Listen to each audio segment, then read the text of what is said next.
This is Strictly Business. On the show today, we'll be dwelling into issues of the Proudly Zambian Campaign. What is that all about? How does the Zambia Association of Manufacturers fit into this, the campaign?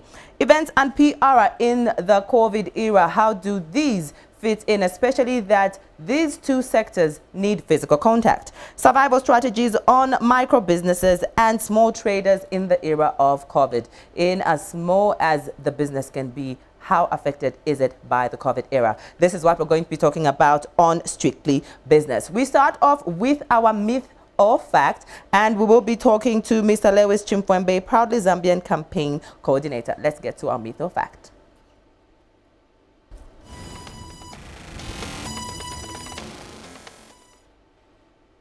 All right, thank you so much. So we have Mr. Lewis Chimfwembe, Proudly Zambian Campaign Coordinator. How are you? Thank you very much. And how are you? I'm fine, thank you. COVID-19, one of the positives that it scored was making sure that local products are coming to the fore, to the front, and you can't import. Exporting is an issue, hence this one. So what is this campaign about? Give us a background of how we got to the Proudly Zambian Campaign. Okay, thank you, Judy, for that question. And yeah, truly speaking, I think local products have made certain strides during the COVID era. And this has also taught us the value of depending on what we produce rather than what we import. So let me give a background to the Proudly Zambian campaign. So the Proudly Zambian campaign was initiated by the Department for Domestic Trade under the Ministry of Commerce, Trade and Industry in 2004. And this was after the realization that there was need to have a deliberate strategy to promote the production of high quality goods as well as the consumption of these goods and services. But the campaign wasn't launched or implemented in 2004. It was actually implemented in 2018 under the Zambia Association of Manufacturers, when the Ministry of Commerce and ZAM signed the Memorandum of Understanding, giving ZAM the mandate to run the Proudly Zambian campaign. All right. Now, we have the Proudly Zambian campaign. We also have the Buy Z campaign. These two, we can easily get confused. Okay. So the Proudly Zambian campaign is the official one, the one that is recognized by the government.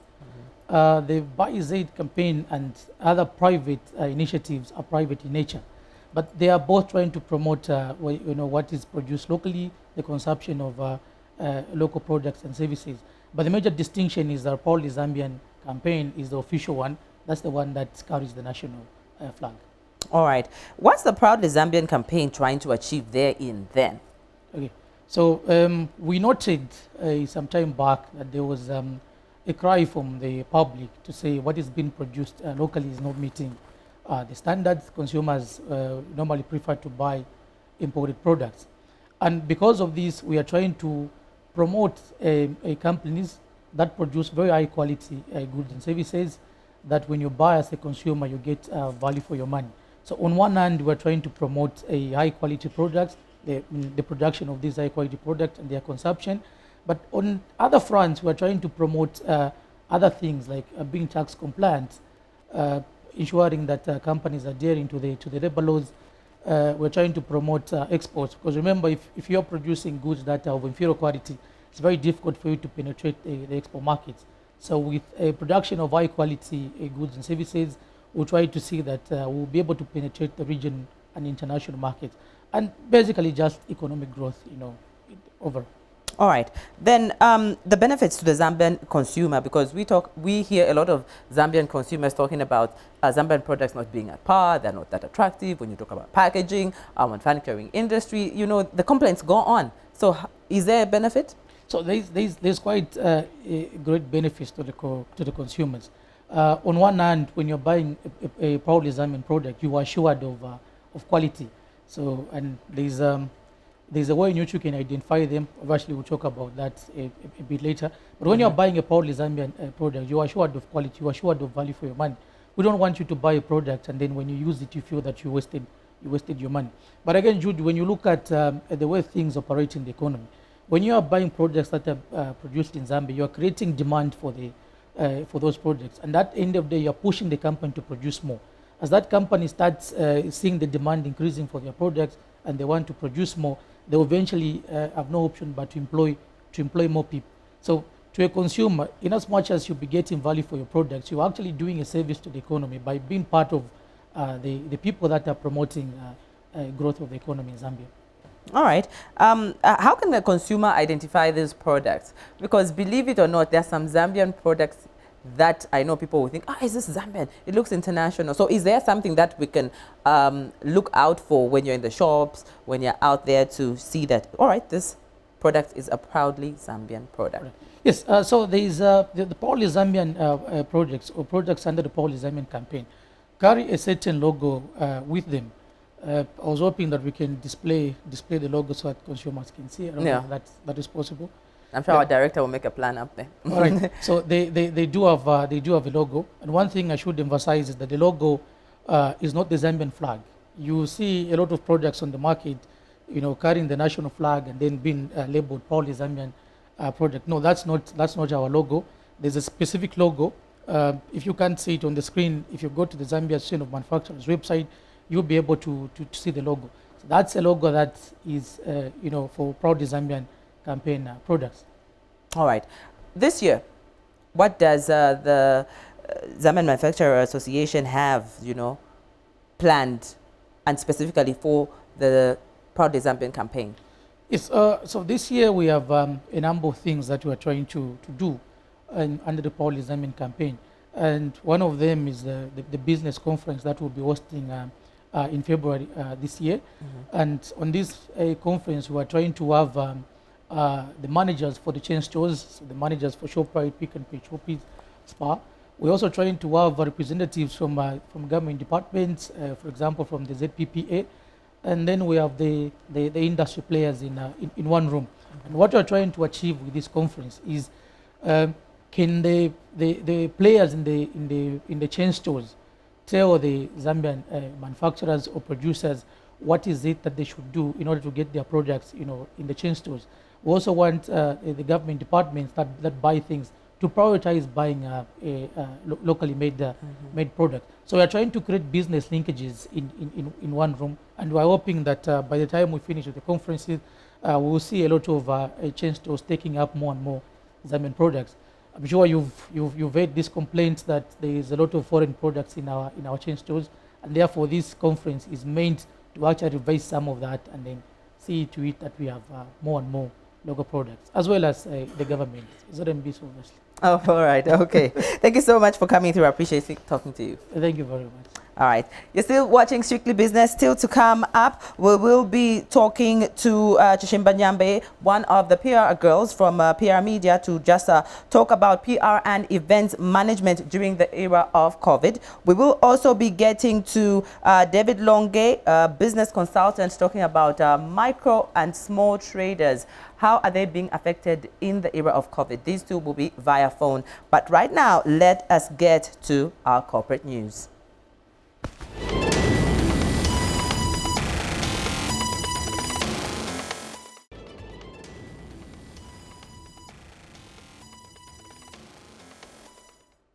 All right, in our corporate news, Access Bank Zambia is pleased to announce today, of course recently, that it has completed the acquisition of Cavmont Bank Limited following inclusions of the key conditions precedent, including regulatory approvals. Now, the subsequent merger of Cavmont into Access Bank is expected to take place, therefore, and before the end of January 2020, following which Access Bank will merge and a stronger capitalized banking operation with improved scale and capacity to promote best-in-class financial services in the Zambian market. And of course, a growing presence in Zambia remains a strategic priority with the inclusion of proposed mergers with Cavmont Bank. The bank looks forward to realizing the synergies from the transitions and transactions of achieving further growth in the benefit and to benefit to stakeholders. So this is what is happening with Cavmont Bank and Access Bank, a merger there that is starting off 2021 as the regulators approve the merger between Access Bank Limited and Cavmont Bank Limited. Something saying these two banks would definitely make a bang as we get further into the year, even though others would argue to say issues of COVID-19 has affected everything, but some measures, some innovations with some companies are what is going to push people ahead further into what we call innovation in the 21st century. So that is what we had for you on the corporate news. Now let's get to our business segment. You know, our business segment always showcases small businesses and micro traders trying to make an impact on the Zambian market. The business segment.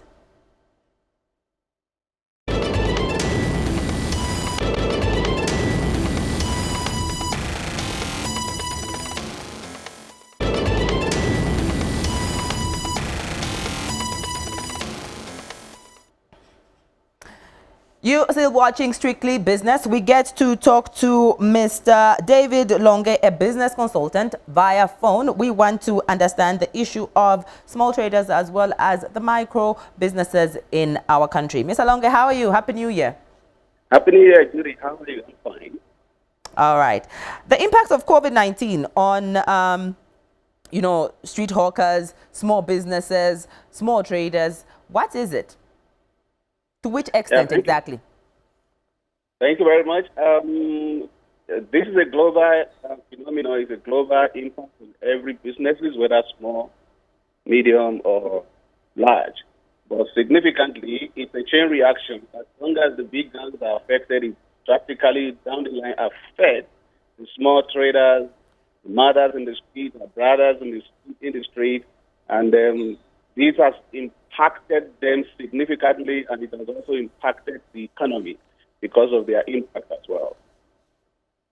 Okay. Now, what role does, you know, do they play in the national economic development in their capacity? Thank you very much. We cannot emphasize the role that these guys play in the national economic development. Maybe for a starter, I need to let you know that you will be surprised that some of these people, most of them are organized under a name that is previously called United Street Vendors Federation Cooperative Society of Zambia, which was transformed to Zambia Micro and Small Trader Corporation. Abbreviation is ZAMAS. It's the foundation of cooperative society. And these people have got presence in the 120 districts of Zambia. And so, some of them pay allegiance to the different district local government, and they pay levies. It will amaze you that some of the street hawkers and the street vendors pay some amount on daily basis as low as 3 kwacha. And some who have shops, like these guys you see in Chimfwembe, they pay annually to the tune of about maybe 1,500 kwacha. And so they contribute immensely to the economy of the nation by virtue of their little mihagre levies from the local government council. And in actual fact, by statutory instrument of the Ministry of Local Government, ZAMAS is working side by side with a number of private sector and government institutions like CEEC and the rest of them to be able to see how they can be sustainable and enhance local industrialization. But with the advent of COVID, it has brought a serious setback. All right. Now, talking about COVID, the restriction has definitely created a gap. Has created a gap because, you know, there's all these restrictions with their trading, with how they operate, with the services they are providing. So what has the gap done when it's created by these restrictions? It has degenerated into some level of increase in unemployment, low productivity. You know, these guys offer significant and inevitable services. Like sometimes without them, you don't have the relish to eat. Sometimes without them, you don't have these vegetables and all that, irrespective of some of us that visit retail malls. But you need some of these retail shops also depends on them. And the gap is big because you get into some of the retail shops, you couldn't find some of the local resources, local relish and services that you might easily get by on the street. And then being evicted from the street with the issue of COVID, businesses have gone down for a lot of them. Many of them are out of job because it's a chain reaction, like I said. If the average income earners are not able to afford, then it traces down to them. They are also practically affected. So there is a big gap. But nonetheless, the gap created can be seen as a blessing in disguise because it really now positions Zamas and the powers that be and the relative government institutions to now work hard to ensure on this economic recovery project to make sure that the gap is closed to enhance essentially local industrialization. And I think we might get to that in the course of this interview. All right. So you've spoken how COVID-19 is going to affect the consumer and the consumer of these micro traders. What about the micro trader, him or herself? How has COVID affected their well-being? It's not just going to affect them, it has already affected them. And it has taken some of them out of jobs. It has taken some of them out of businesses. Their daily survival has practically been affected. You see, to some extent, some level of crime has increased in some places, especially when there was a serious restriction of movement and serious restriction of trading activities in some places. So it has really affected their livelihood. It has affected their family. Admit and many of these people survive. All right. So Survivor going forward? Survivor going forward is a big opportunity for us as a nation, as the government of the day is campaigning for us on local industrialization, local enhancement.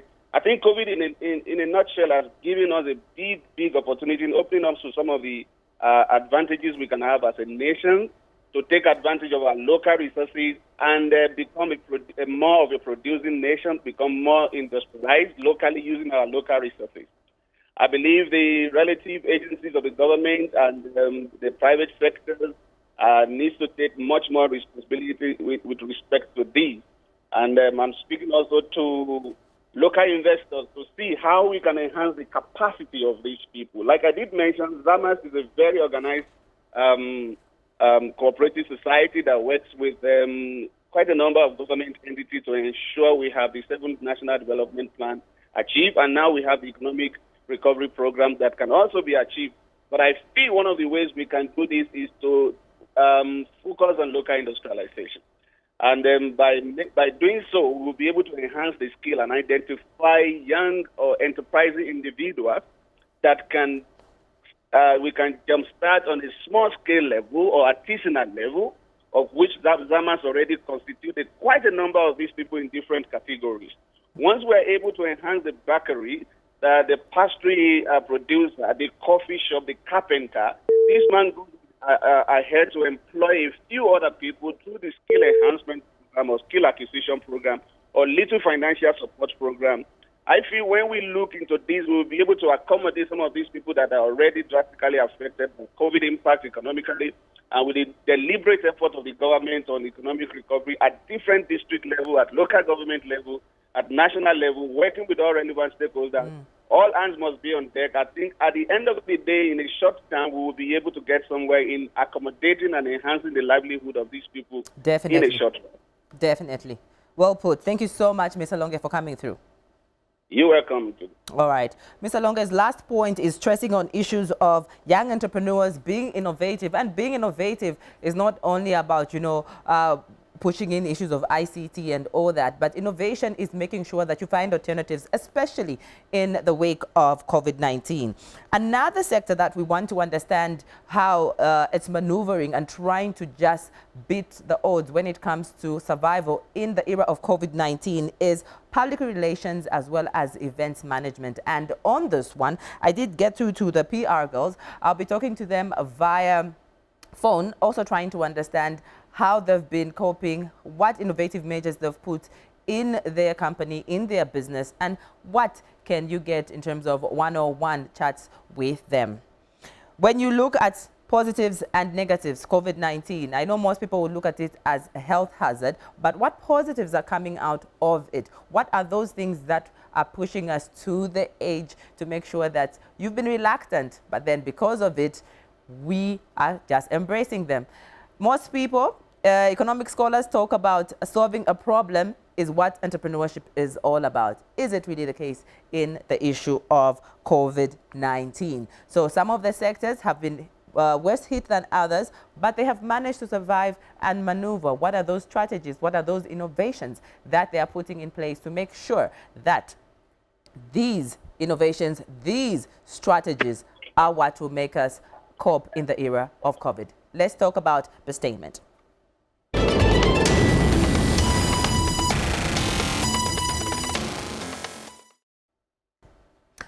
You're still watching Strictly Business, and I'm going to be talking to Chishimba and Monde, the PR girls. They are on the copper belt. Hello, Chishimba. Hello, Monde. How are you guys? Hi, Judy. How are you? Happy New Year.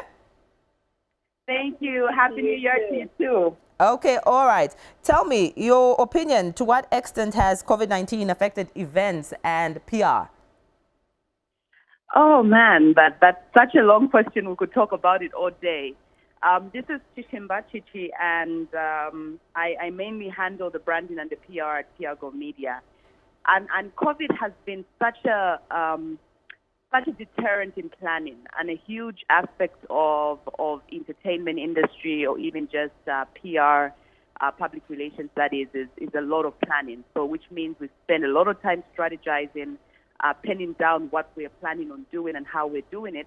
And COVID has really just been that challenge that kind of just blows away your plans, because the world kind of just sits still and waits for it to pass or wait for a better time. And it's a real headache in terms of planning and carrying out through the year.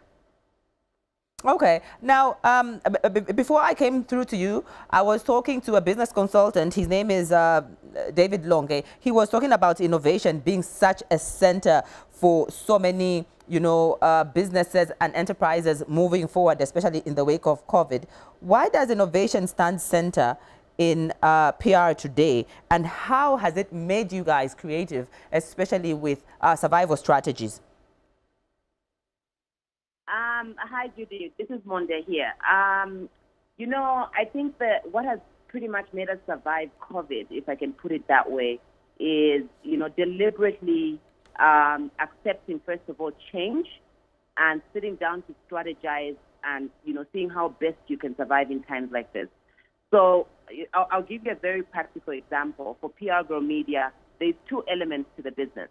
There's the PR public relations side, as well as the event side. The event side is what I think COVID took away from us, because, public gatherings were not allowed.